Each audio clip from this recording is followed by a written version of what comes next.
பிரியமானவர்களே, உங்கள் அனைவருக்கும் என் அன்பார்ந்த வணக்கம். கிறிஸ்துவின் நாமத்தினாலே அவருடைய பாதப்படியிலே அமர்ந்து அவரை நோக்கி கூப்பிடவும், அவரோடு பேசவும் கர்த்தர் நம் ஒவ்வொருவரையும் அழைத்திருக்கிறார். எவ்வளவு ஒரு பாக்கியம் நமக்கு என்று நாம் நினைக்கும் பொழுது மிகவும் சந்தோஷமாய் இருக்கிறது. இந்த நாளிலே உங்கள் அனைவருக்கும் என் அன்பார்ந்த வணக்கம். பரிசுத்த ஆவியின் நாமத்தினாலே நாம் ஒவ்வொருவராய் பேர் சொல்லி அழைக்கக்கூடிய பிள்ளைகளாக அவருடைய பார்வையிலே காணப்படுகிறோம். அதை எண்ணி துதித்து அவருடைய நாமத்தை மகிழ்ந்து களி கூர்ந்து தேவனை ஸ்தோத்திரிப்போம். உலகத்திலே காணும் பொழுது பலவிதமான ஆத்துமாக்கள் நிம்மதி இல்லாமல், சமாதானம் இல்லாமல், சந்தோஷம் இல்லாமல், சரீரத்திலே சுகம் இல்லாமல், ஆத்மாவிலே ஜீவன் இல்லாமலும் கூட வாழ்ந்து வருகிறார்கள். அதுதான் பாவ வழியிலே இக்கட்டான சூழ்நிலையிலே சிக்கி தவித்து நாம் என்ன செய்வோம், நாம் இருக்கதை காட்டிலும் ஜீவனை விடுவதே நலம் என்று தீர்மானம் எடுத்துக்கொண்டு சாத்தானுக்கு தன் ஆத்மாவை ஒப்பு கொடுக்க ஆயத்தமுள்ளவர்களாக காணப்படுகிறார்கள். ஆனால் கர்த்தராகிய இயேசு கிறிஸ்து நம்மை பேர் சொல்லி அழைக்கிறார். அவருடைய அழைப்புக்கு நாம் பாத்திரவான்களாக காணப்பட வேண்டும். அவருடைய அழைப்பு மிகவும் நமக்கு சாக்கியமுள்ள அழைப்பாக நாம் எடுத்துக்கொள்ள வேண்டும். அவருடைய பாதத்திலே அமர்ந்து, என் தேவனே, என் ராஜாவே, என்னை நீர் பேர் சொல்லி அழைத்து உம்முடைய மகனாக மகளாக என்னை முத்திரையிட்ட தயவுக்காக உமக்கு ஸ்தோத்திரம் ஆண்டவரே, ஸ்தோத்திரம் என்று அவரை ஸ்தோத்திரித்து மனமகிழ்ச்சியோடு இந்த நாளை கடந்து வருவோம்.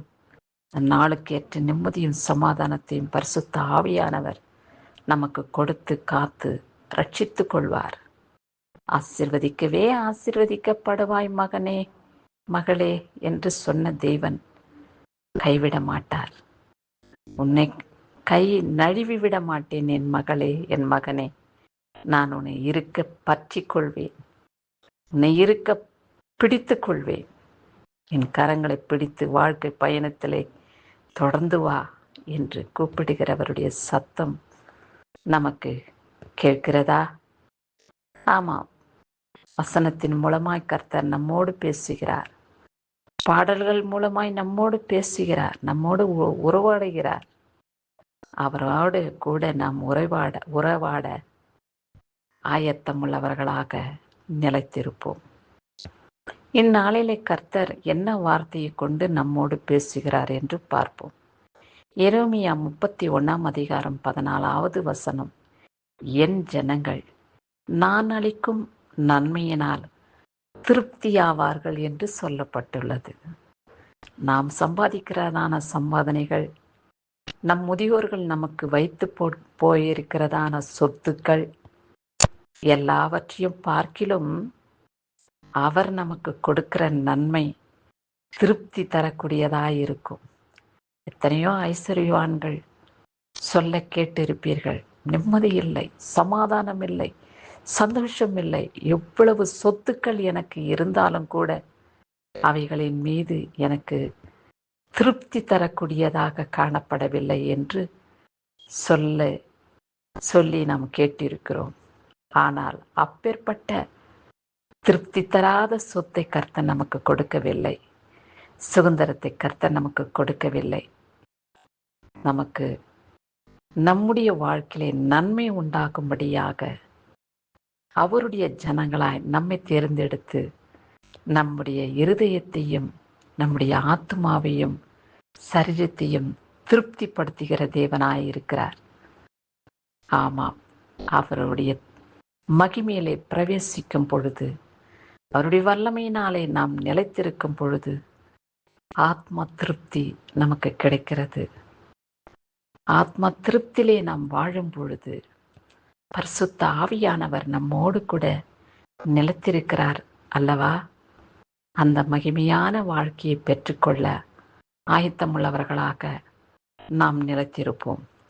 இந்த நாளையும் கூட பிறந்த நாளையும் திருமண நாளையும் காண்கின்றவர்களை கர்த்தர் ஆசீர்வதித்து காத்துக் கொள்வாராக.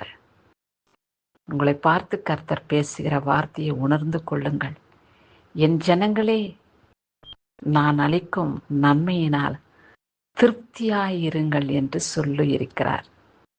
அவர் கொடுக்கப்படும் வார்த்தையை வைத்து, அவர் சொல்லியுள்ள வாக்குத்தத்தமுள்ள பொக்கிஷமான வார்த்தைகளை நாம் வைத்து, என் தேவனே, இம்மட்டும் எனக்கு துணையாயிருந்தீர்.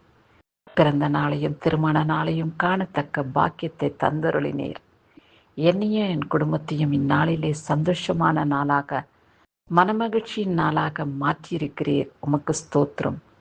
வாழ்நாள் முழுவதும் நான் உம்முடைய பாதப்படியிலே அமர்ந்து நீர் கொடுக்கிற நன்மையினாலே திருப்தியாய் வாழ எனக்கும் என் குடும்பத்தினருக்கும் நீங்க கிருபை காட்டும்படியாய் உம்மை நோக்கி வேண்டிக் கொள்கிறோம் தந்தையே என்று செபிப்பீர்கள் என்றால் கர்த்தர் உங்கள் அருகாமையிலே வந்து உங்களை ஆசீர்வதித்து அவருடைய இரத்த கோட்டைக்குள்ளே உங்களை மூடி மறைத்து பாதுகாத்துக் கொள்வார்.